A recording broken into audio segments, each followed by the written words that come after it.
Como que a gente impede que Bolsonaro dê um golpe no Brasil? Eu sei que é um tema difícil, requer de nós muita responsabilidade, mas tem caminhos, vamos lá. Bolsonaro tem planos autoritários para o nosso país, isso todo mundo sabe. E desde o início do seu mandato ele navega em duas estradas. De um lado, ele tenta se reeleger. Do outro, ele tenta criar as condições para dar o seu autogolpe, acumular funções ali no executivo, implementar justamente seus planos autoritários. Em um dos dois caminhos ele tem conseguido um resultado bom. A sua gestão de governo foi trágica em tantos aspectos, empurrou o Brasil para uma crise sem precedentes.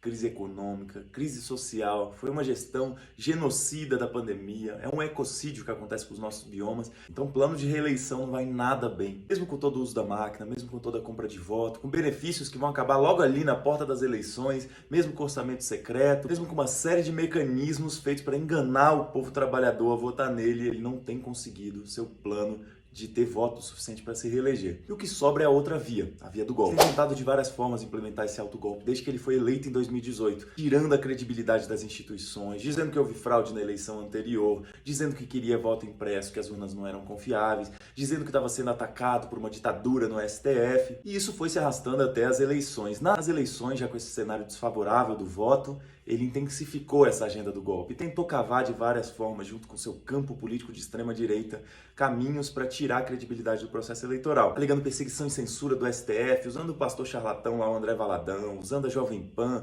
tentou cavar autoatentados com o Roberto Jefferson e com o Tarcísio em São Paulo, e tudo deu extremamente errado. Do Roberto Jefferson, ele descambou para uma ação violenta ali, o que era para ser uma prisão, onde ele ia ficar preso, reivindicando ali que era um preso político, que Bolsonaro e o grupo dele estavam sendo perseguidos, virou uma ação super violenta que perdeu a aprovação, inclusive, do governo Bolsonaro. E o autoatentado de São Paulo também já foi desmascarado, de que o miliciano Tarcísio, com agentes do poder público, executaram um jovem em Paraisópolis, pediram para o cinegrafista que gravou, que trabalhava na Jovem Pan, apagar o vídeo, intimidaram ele a partir dos patrões. Os patrões foram obrigar ele a gravar um vídeo de apoio ao Tarcísio, e ele gravou todas essas conversas e no fim das contas está desmascarado esse autoatentado que custou uma vida, inclusive. E aí, se os autoatentados não funcionaram, o que sobrou desse processo é a denúncia de fraude por não ter colocado inserções em rádios, que o relatório que eles apresentam mostram rádios que já fecharam e relatórios sem credibilidade nenhuma, feito por uma empresa que é paga pelo velho da Havan. O Bolsonaro já até deu entrevista coletiva, assumindo o clima de derrota, de que não vai conseguir vencer no voto,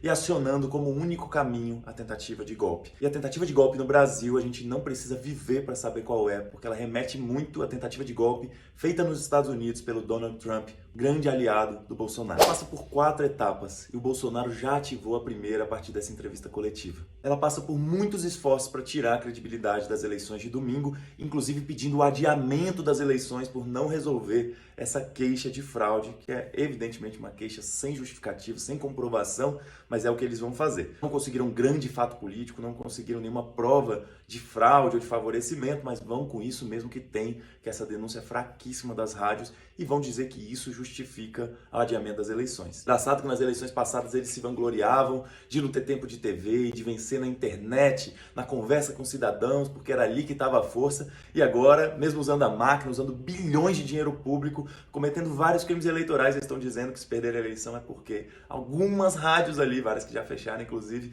não veicularam as suas propagandas. É mole? Mas vai vir essa pressão pelo adiamento das eleições. É importante uma força institucional grande que não permita de jeito nenhum uma antecipação do golpe de Bolsonaro. Dessas 4 etapas da tentativa de golpe no Brasil, a segunda é uma ação que Trump fez também, que é uma tentativa de exigir que parem a contagem de votos no meio da apuração. Isso a gente pode esperar pelo Twitter, não só do Bolsonaro, mas também de vários outros aliados ali da extrema-direita, como caminho para tirar a credibilidade do que vai vir ali como uma derrota eleitoral. Essas 4 etapas, a terceira, que já é muito grave, que envolve muita violência, que é o ordenamento das hordas de extrema-direita atacarem as sessões eleitorais, como fizeram nos Estados Unidos. Isso pode levar a uma onda imensa de violência no nosso país no mesmo dia da apuração das eleições. E todas essas 3 tentativas fracassando, vem a quarta, que é gerar uma onda de violência no país, no momento em que vai estourar uma crise imensa que só estava esperando o dia da eleição. A inflação disparar, a gasolina disparar, os alimentos dispararem, a crise econômica pegar a gente de vez, que só estava sendo maquiada para as eleições,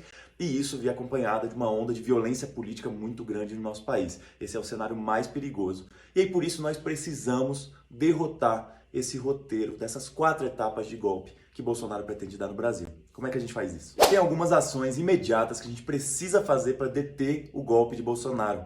A primeira é divulgar os planos deles. Divulguem esse vídeo para todo mundo que vocês puderem, porque se as pessoas já souberem que essas coisas vão acontecer, quando elas acontecem, elas têm muito menos credibilidade. A outra coisa que nós temos que fazer até domingo de forma incansável é virar voto. Não dá mais para aquela pessoa que é isentona, que falou que não ia votar, que está de saco cheio do sistema político. Agora nós estamos lutando pela nossa vida. Um golpe militar carrega o Brasil para a ditadura mais cruel e sanguinária que a gente já viveu, no meio de uma crise econômica, de fome e de devastação. Nós precisamos deter isso. Qualquer pessoa que tenha amor pelo nosso país, que tenha amor pelas pessoas, não pode se isentar agora. Então virar voto, da forma que você puder, nas banquinhas do futuro, em qualquer canto que você tiver, é a tarefa mais necessária, mais importante, mais revolucionária que você pode fazer. Virar voto e construir uma vitória contundente no domingo é uma tarefa imprescindível para os nossos tempos. Além disso, quando chegar o domingo e votar com coragem, e votar com sua camiseta, com a sua bandeira, e votar trazendo no peito a sociedade que você defende e que você quer construir. Não deixar que os fascistas intimidem a gente, porque a intimidação e o medo é a principal arma deles para conseguir implementar esse golpe, para fazer pegar a narrativa de fraude, de que não teve apoio popular, de que os votos não são reais. Nós temos que mostrar que a nossa vitória contundente no voto se dá também nas ruas. Então votar com coragem, votar caracterizado, votar para enterrar a extrema-direita no voto nessas eleições. Depois da apuração e da vitória consolidada, nós vamos precisar defender essa vitória popular. Então é muito importante que a gente esteja organizado, que você busque organizações, coletivos, movimentos, partidos, grupos na sua região, para a gente atuar coletivamente. Porque se a extrema-direita age junto para implementar um plano de genocídio e ecocídio no nosso país, nós temos que agir junto para reconstruir o nosso país, para construir um país livre da exploração, das opressões e livre da destruição da natureza. Esse chamado da história que a gente está recebendo, que eu tenho falado sempre, que seus filhos vão cobrar, que seus netos vão cobrar, que fala do destino da Amazônia, do destino dos nossos biomas, que, portanto, fala do destino do nosso planeta. A luta contra o desastre ambiental planetário, contra o aquecimento global, é muito importante esse voto no domingo. Esse chamado não é só das pessoas próximas com quem você se preocupa, não. Isso é o chamado da história. Nós estamos, nesse momento, construindo a história do nosso país e nós precisamos garantir que essa história seja escrita a partir dos povos. O povo manda, o governo obedece. Divulgue esse vídeo para quem você puder. Nós estamos juntos. Um grande abraço e vamos embora transformar esse mundo.